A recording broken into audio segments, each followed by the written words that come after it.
Les gars, vous vous rendez peut-être pas compte, mais tout le monde est de retour. Christensen et Ansu Fati, on a pu les apercevoir à l'entraînement. Et franchement, qu'est-ce que ça fait plaisir. Dites-vous que là, le Barça a actuellement 0 blessé. On compte pas Ter Stegen et Bernal qui eux sont là l'année prochaine, donc on les compte plus. Mais tous les joueurs qui doivent revenir cette année, qui peuvent être dispo pour la saison 2024-2025, sont là. Le retour d'Ansu Fati, le retour de Christensen, le retour de Araujo. Là actuellement au Barça, il n'y a pas de blessés. Et en tant que fan barcelonais, qu'est-ce que ça fait bizarre. Rendez-vous compte à quel point on a pu souffrir certaines saisons. Il y a Gavi et De Jong qui reviennent petit à petit. Je pense que Gavi, on va le voir dans les 2 prochains matchs contre les Ganes et Atlético. Et De Jong, c'est la même chose. Parce que De Jong est le chouchou de Flick. Flick a confiance en De Jong. Donc De Jong, c'est pareil. Flick fera tout pour que De Jong s'adapte à son système. Et on ne peut rien faire à part croire en Flick. Parce qu'on sait tous que s'il arrive à faire ressortir le meilleur de Jong, ben on va tous fermer nos bouches. Parce que De Jong, s'il est à son vrai niveau, on sait très bien que c'est l'un de nos meilleurs milieux, on le sait. Non, franchement, les gars, cette deuxième partie de saison avec tous ces joueurs disponibles, ça va être incroyable. Enfin bref, sinon vous, les gars, vous en pensez quoi? Ramenez au snap Insta, on s'ennuie. Regardez bien ce qui va se passer entre Rafinha et Guirassy, je vous explique après.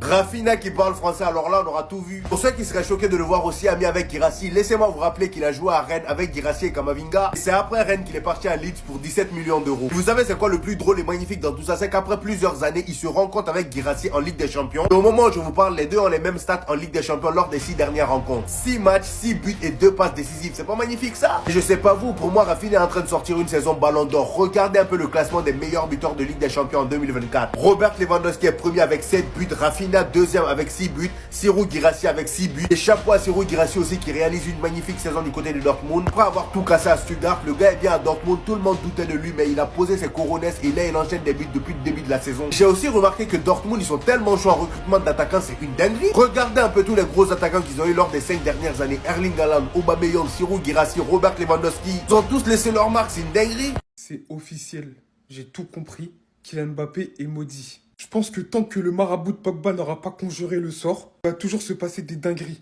On commence le match, on le voit en jambes.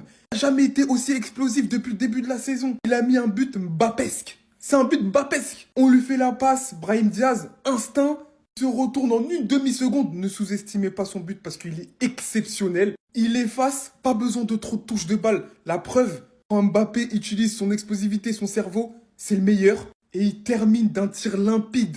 Tu vois, et tout ça, ça s'est passé en 2 secondes. Là, je te le raconte, hein, mais ça s'est passé en 2 secondes. Ensuite, après, on a vu, appel en profondeur, il frappe, il est en jambes, il est... D'un coup, tu sens qu'il accélère moins. D'un coup. Tu vois cette image. Tu vois cette image. Mais les gars, s'il n'est pas maudit, il est quoi? S'il n'est pas maudit, il est quoi? Là, tout le monde se disait, ouais, c'est bon, c'est le retour de Mbappé, c'est fini. Mbappé, Vini, ça s'entendait bien. Il y avait des bonnes connexions. Brahim, Mbappé, Vini, Mbappé, là, ça commençait un peu à ressembler à du football. Et là, il se blesse.